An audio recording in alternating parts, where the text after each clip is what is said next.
তো বন্ধুরা, আজকে আমাদের এখানে যা ঝড় বৃষ্টি হলো, তারপরে অনেক আম পড়ে গেছিলো। তো আর বৃষ্টি থামার জন্য ওয়েট করলাম না, চলে গেলাম ছাতা নিয়ে আম কুড়াতে।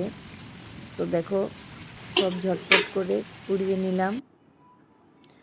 আর পড়ে পড়ে আমগুলো বেশিরভাগ ফেটে গেছে।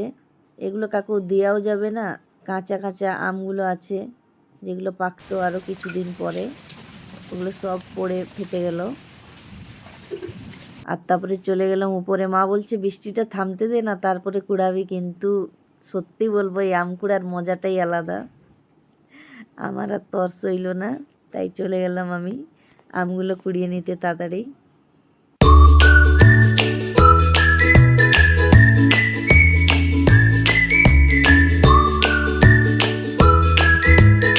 দেখো, এক বালতি আর অর্ধেক প্লাস্টিক আম হয়ে গেছে। তো নিচের আমগুলো তো কুড়িয়ে নিচ্ছি, এখন ছাদে চলো কেমন আম পড়েছে তোমাদেরকে দেখাই। দেখো, আজকেও হাওয়াতে সব টবগুলোকে উল্টিয়ে দিয়েছে। ছাদে বেশি আম পড়েনি, নিচে যে হারে পড়েছে ছাদে 4-5টাই পড়েছে, কারণ ঝড়ের সময় এসে সব আমগুলো আগেই কুড়িয়ে নিয়ে গেছি। তো দারুণ লাগছে ওয়েদারটা, খুব গরম ছিল, এটা একদম দরকার ছিল। এগুলোকে উঠিয়ে নিবে চলো।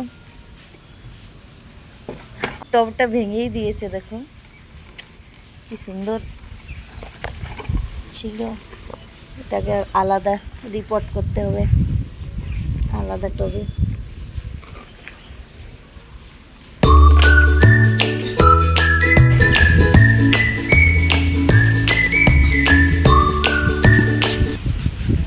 যতবার হাওয়া দেয় ততবার, কারণ গাছগুলো লম্বা লম্বা হয়ে গেছে না, আর কাটতেও ইচ্ছা করে না। দেখো কত করি দিয়েছে।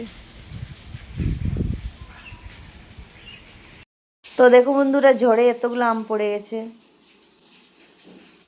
এই আমটা দেখছো, অর্ধেক লাল অর্ধেক সবুজ, কিন্তু খুব মিষ্টি খেতে। আরেকটা আম দেখো গাছের, এটা ঝর্ণা আম,